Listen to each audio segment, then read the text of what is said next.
Tu as vécu 9 ans dans une forêt, c'est ça? Oui, c'est ça, ouais. C'est énorme. Ça fait 10 ans que je suis en Thaïlande et effectivement, les 9 premières années, j'étais moine bouddhiste dans la forêt. Donc à la base, j'ai eu une éducation plutôt athée et plutôt scientifique. Donc j'ai fait mes études jusqu'à la prépa et école d'ingénieur. Donc j'étais plutôt dans ce cadre-là, dans le cadre scientifique. Donc j'ai commencé à travailler, j'étais consultant chez Accenture. Et après 2 ans, je me suis rendu compte que c'est pas vraiment la vie que j'avais envie de mener année après année. Donc du coup, j'ai quitté mon emploi, fermé les comptes en banque, donné ce qui restait aux amis. J'avais bossé 3 ans, j'avais 60 000 euros à peu près. Donc j'ai donné ça à amis ou connaissances que j'avais rencontrées pendant les voyages qui en avaient besoin, genre des Cubains, ou surtout mes parents, ma sœur, et voilà, tous mes amis proches. Il y avait de l'ennui, il y avait aussi, je pense, l'absence de sens en fait. Il y avait cette quête de sens en moi qui n'était pas satisfaite par mon mode de vie. En général, j'aimais bien réfléchir sur les choses, mais je pense que cet aspect de tiens, est-ce que ma vie, est-ce que je fais ici, ça a du sens et est-ce que ça me satisfait, ça tout le monde se la pose. Après, les réponses qu'on va y apporter, ça effectivement, ça dépend des profils de chacun. Est-ce que c'était une décision sûre? Est-ce que tu étais vraiment sûr de vouloir tout lâcher? Lâcher ton argent, ton appart,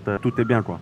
Ouais, mon esprit n'a pas trop douté. Ouais. Tu t'es pas dit de quoi je vais vivre, quel sera mon visa, s'il m'arrive un pépin de santé, etc. Comment on réfléchit à tout ça? C'est comme si quelqu'un est très amoureux d'une personne et que cette personne elle habite dans un autre pays, il fera tout ce qu'il peut pour y aller. Et il se pose pas beaucoup de questions de quel sera le visa et quelle sera la couverture santé. Et donc du coup, c'était pareil en tant que moine. J'étais tellement inspiré par le chemin que c'est ça qui m'a guidé. Ouais. Il y a des monastères de forêt qui sont en général à 2-3 km du village. Les moines de la forêt, on va manger une fois par jour, donc le matin. Donc au lever du soleil, on prépare notre bol, on part dans le village avec notre bol. Et les Thaïs, ceux qui sont matinaux et généreux, ils se lèvent et ils mettent du riz ou des aliments dans le bol. On rentre après au monastère et on mange de ça. Est-ce que tu as des limitations par rapport à la nourriture? Vu que la nourriture, c'est le dernier truc qui te relie vraiment à tout ce qui est vraiment sensoriel, parce que tu n'écoutes pas la musique, tu vas pas voir des films ou tu n'as pas ton téléphone. Donc du coup, des fois tu vas manger trop, mais tu t'aperçois que en fait, le résultat de ça, quand tu es moine et que tu vis une vie de méditation, c'est pas bénéfique. Que toi, ton objet, ton but, c'est du coup de rendre cet esprit stable. Et quand il est stable, en fait, j'avais employé le mot malléable tout à l'heure. Malléable, ça veut dire que tu peux arriver à le faire bouger dans la direction que tu veux qu'il bouge. Est-ce qu'il y a des choses qui te manquent parfois? Potentiellement pour la première année. Mais disons qu'il y avait tellement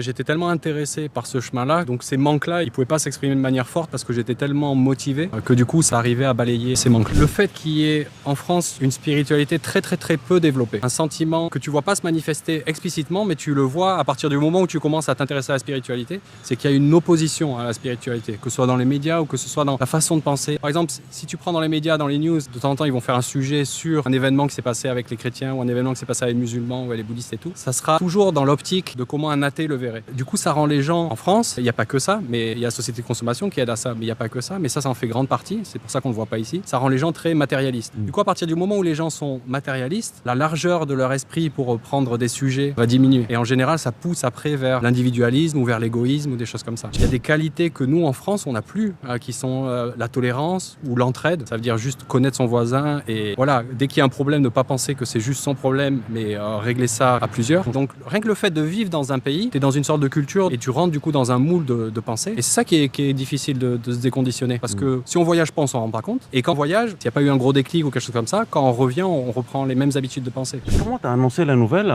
à tes proches que tu allais, on va dire, t'isoler, tu allais partir en retraite? Mes parents et ma sœur, pour eux c'était compliqué, c'est pas évident. J'ai vu quelques amis aussi, parce que là je savais que voilà, le chemin que j'allais prendre, j'allais pas les revoir pendant plusieurs années. C'était pas évident. Moi ça m'avait pas fait douter, parce que j'étais assez convaincu de ce que je voulais faire, mais après arriver à le faire accepter, ça je pouvais pas. Donc du coup c'était l'acceptation, c'est une démarche personnelle. Moi je pouvais juste essayer d'expliquer pourquoi je faisais ça, pourquoi je pensais que c'était bien, et aussi pourquoi je me voyais pas faire autrement aussi. Il y avait des règles, pas d'alcool, faut pas fumer des joints, et pas de copines aussi.